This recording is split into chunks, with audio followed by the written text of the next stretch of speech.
Why am I laughing? Because this is the second time of recording the podcast because I didn't hit the correct setting before and it recorded my voice as if it were coming from the planet Venus. So here we are.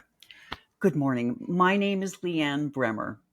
I'm a relatively old woman, and therefore I am doing a podcast for relatively old people called the Old Lady Podcast. We talk about old people things like get off my lawn and where is that beep coming from and don't trip over my cane and also other fun things. So enjoy, sit back, relax. It's not going to take that long. It's kind of like a really fast colonoscopy. Just enjoy.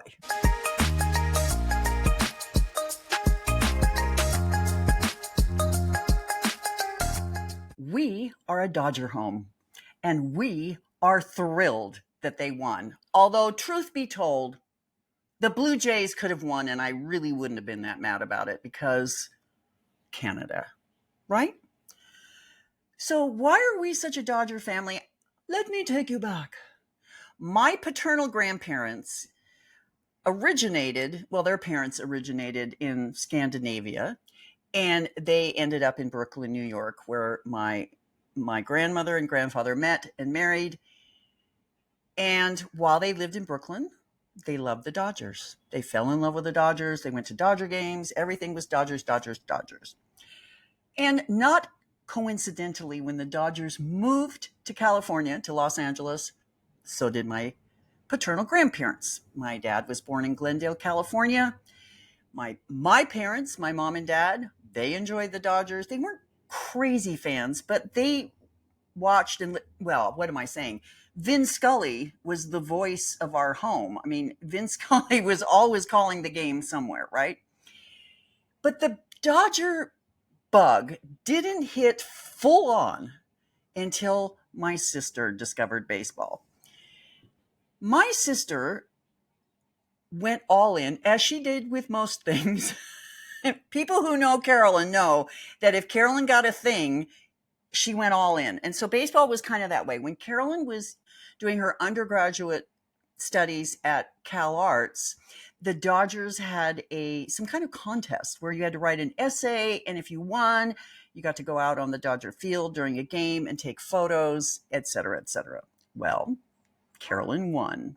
And as you can see from this picture here that I am displaying, she is on the field at Dodger Stadium waving to the crowd as her name is announced as the winner of this contest. And it was a great day. We all got to be there, and it was fantastic.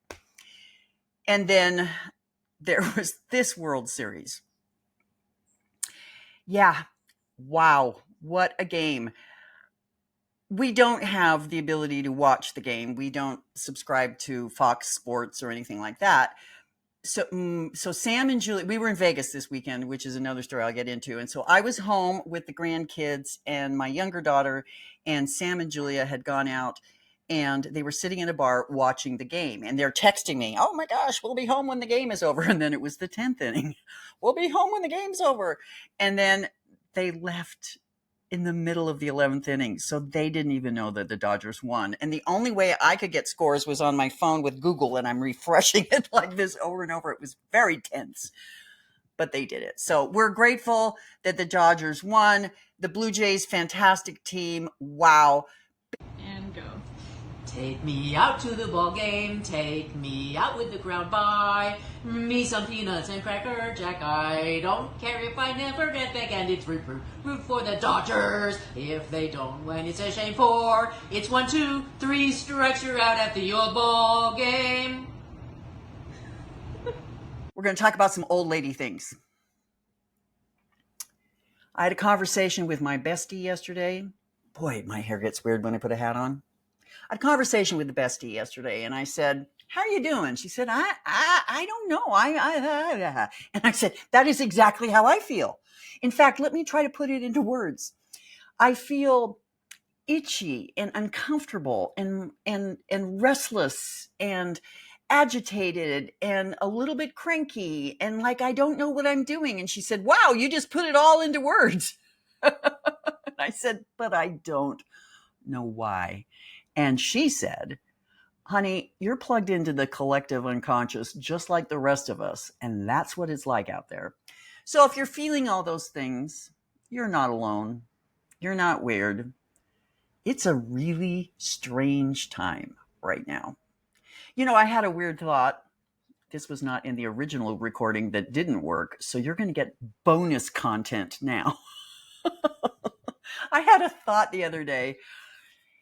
Remember 1999, December 1999, and everyone was going cuckoo pants because we were going to turn over to the year 2000 and everything was going to stop because the computer programmers hadn't figured out that we were going to get to a new millennium or something. We were there. We remember how weird it was. And so the thought I had the other night was, wait a minute. What if all those things actually did happen and we jumped timelines and this is how we got here? Just a thought, because I think these things. Speaking of thinking, remember last week we were talking about how I kind of tuned into my thoughts and I realized that I had this secret thought going on in the back of my mind that I wasn't really conscious of, that I wanted to hide in a closet. Do you remember that? My Moira Rose moment. Well, I had another thought thing happen. Well, it's happening, right? I've learned over the years that if I just sit quietly for long enough, not listening to anything, not reading anything, whether I'm sitting and actually doing nothing or sitting and knitting, same difference, my thoughts can run free. It's a meditative exercise. It's not like following your breath and Vipassana meditation, but it is a meditation exercise. And if you can tune into your thoughts, they will tell you things. And what my thoughts told me the other day was, I am feeling really attacked subconsciously. This is how I know. Back in my 40s, when I started finally doing the therapy that I so desperately needed to do, I discovered I had daddy issues. Daddy issues, you say? No one has daddy issues. Everyone has daddy issues.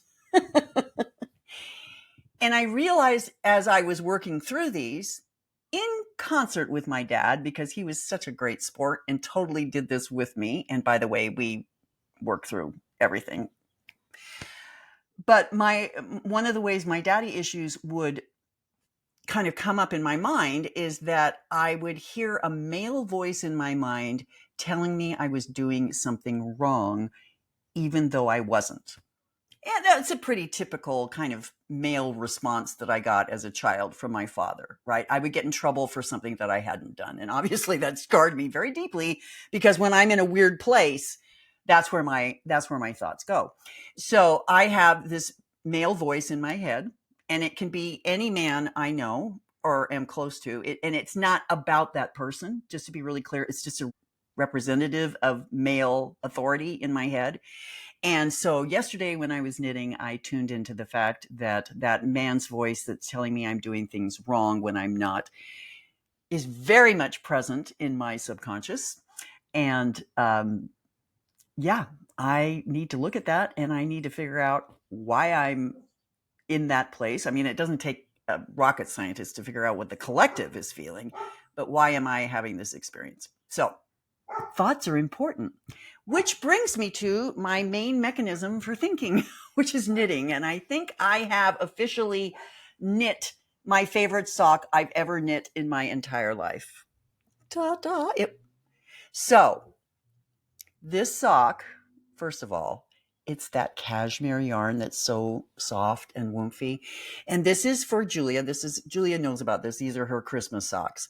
She found at a thrift store this weekend a pair of black velvet Doc Martens that are so cool. So these are going to be her country line dancing socks, and she's going to wear her Doc Martens. And this much of the sock shows above the Doc Martens, and then she has her whole thing. So I really love this. But I was knitting this, and it was a simple enough pattern that I could sort of tune out and tune in to the thoughts here. So that's how I think, is by knitting. And right this minute, I have nothing on the needles. I have choir tonight. We're starting Messiah. So I won't be knitting tonight, but look at that. fantastic. I love it. So choir starting tonight. Messiah. This is my 10th or 11th Messiah. I don't remember. And we put it together in 4 rehearsals, a dress, and then the concert. Bada bing, bada boom. There I go again. Oh my gosh. Who is this person? I must have like some kind of Jerry Seinfeld guardian angel that's having me say that. Because I don't say that except here on this podcast. So Messiah tonight. And it'll be really interesting because anyone want to put money on how long my voice holds out? I haven't done a concert since last spring. And yes, I've sung, but not in any kind of formal warming up practice kind of way. And as we know, our voice is a muscle. And those muscles have not been exercised. So I'm going to give myself about an hour and 25 minutes before I'm lip syncing Messiah. I will let you know. So we went to Vegas this weekend, as I mentioned. We went to see Lily, my granddaughter, play softball. Lily is 11. She'll be 12 in January. She's tall. She's actually an eighth of an inch taller than Julia right now. We measured her. So excited. She's going to be very tall, unlike anyone in our family. And we just got to hang out with her and Kirsty, my younger daughter, and William and Sam. And we just had a great time. It was the perfect length of time because when you put 6 people in a very small apartment, it gets crowded real fast. But we managed. It was great. I slept both ways up and back to Vegas. Best road trip ever. So yeah. Speaking of old people things, I hate the time change. I hate daylight savings time. You know, when you're 6 or 12 or 15, an hour here and there is no big deal. I mean, you have no frame of reference, but for every year you get older, that time change, it gets exponentially bigger. And then by the time you're my age and you get the hour and you're going, I don't know what day it is. I don't know what month it is. I don't even know. I don't know who I am. That's how daylight saving and the change out of it does to me. I don't want to live in Arizona, but I wish we had Arizona's sense to keep daylight saving, to just quit messing with time. There's a reason it does what it does, and it's seasonal, and it's supposed to be that way. I love this time of year. I love when I can wear sweaters and snoodle up in blankets and get all cozy. So I don't mind winter coming, mostly because I don't live in Utah anymore. But that's a whole other story. Let's talk about the books I read this week. Last week, I finished Bog Queenn, that very cool book about the forensic anthropologist who finds a body in a bog who's a queen. Hence the name, Bog Queenn. I liked the book a lot. It's a dual story. You know, thinking about it, though, it was just a really light story. There wasn't a lot of tension. There wasn't a lot of intrigue. There wasn't a lot of mystery. It was a cozy historical fiction. That's what I can say. The other book I finished was Good Grief by Sara Goodman Confino. This is her latest. And as I said last week, her books have a formula. It's not a bad formula. You just know going in that the first third of the book is the main character having everything and the grand piano thrown at her, and it's very frustrating. And then as we move through the book, everyone grows and changes and life becomes lovely. And it's a sweet book. It's fun. I like the way she writes. The other thing she does that is fun, and authors who've written several books do this, some do, and I love it, is when they throw a character in from one of their previous books. And the woman from the book, what is the name of that book? She's All That or something. It's about the politician. Anyway, that woman shows up at the end of this book, and it's very cute. I am currently still reading The 13th Tale. Love it. This is a reread, as I expressed before. It's very atmospheric and creepy and gothic-y, and that is just my jam. I love that. I don't read psychological thrillers because my psychology can't handle it. Right? We've talked about the coziness vibe that is needed. And it's not a cozy vibe by any means, but it's not that weird, someone's going to jump out and kill you kind of a thing. Yeah. And I've talked for several weeks about my quest to find a new murder mystery series with more than one novel, and I started a book called Murder in the Scottish Highlands by D. McDonald. And yeah, I am enjoying this. And what's interesting about this, so it obviously takes place in the Scottish Highlands. The Scottish woman has retired from her job as a television researcher, which I wish I'd known that was a job because I would like that job. And she buys a B&B, a bed and breakfast, and one of her guests is murdered. And thus begins the murder mystery. And this happens in the first chapter. It's not like one of those where you don't know when the murder is going to happen. It's moving along well. It's smart. It's complicated. So far, it's ticking all the boxes. But what's interesting is I know it's a series. I don't remember how many books are in this series, 5 or 6, maybe more, maybe less, because those are numbers and I don't remember numbers. But it doesn't read like the first book in a series. You know what I mean? When you feel like the first book in a series, and these are the characters that we will be using throughout the series. And you're going to learn about this person and their quirks, and this person's backstory, and why they're... No, it doesn't feel like that at all. In fact, I'm about a third of the way through, a little bit more. If you were to ask me to point to the people who would be showing up over and over again, I wouldn't be able to tell you. Now, granted, when I get about almost done with the book, I will be able to tell you. But at this point, it's a free-for-all. You don't know who's good, you don't know who's bad, etc., etc. I'm enjoying it. It's really fun. Don't know what's coming up next. I'm not going to worry about it, but I am thinking about my holiday reads. Do you guys read seasonally? Like, I don't want to read a summer book in December. Summer by the Bay. I don't want to read that. On the other hand, I do want a good, and that word is in all caps and with large font, a good holiday romance. And I think I've picked out one I'm going to try. It's called Good Spirits. It's a paranormal romance, cozy, not spicy, maybe spicy. Does one have spiciness with a ghost? I don't want to think about that. Anyway, I'm not going to go there. I'm going to read that. I'm going to read Winter Solstice again. So I'm going to start collecting some Christmas themed books, and I'll talk about those so that if you want to have Christmas theme reading, you can follow along with me. Well, for the second time through this, I think I covered almost everything I wanted to talk about.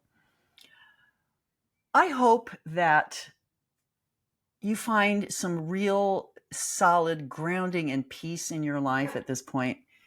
I hope you're not as neurotic as I am. I hope no one is as neurotic as I am.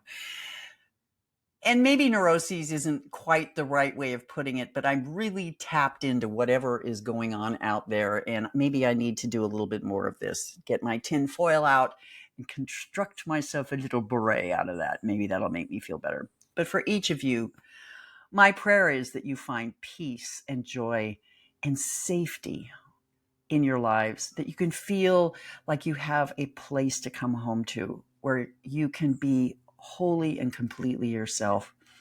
May you find time alone.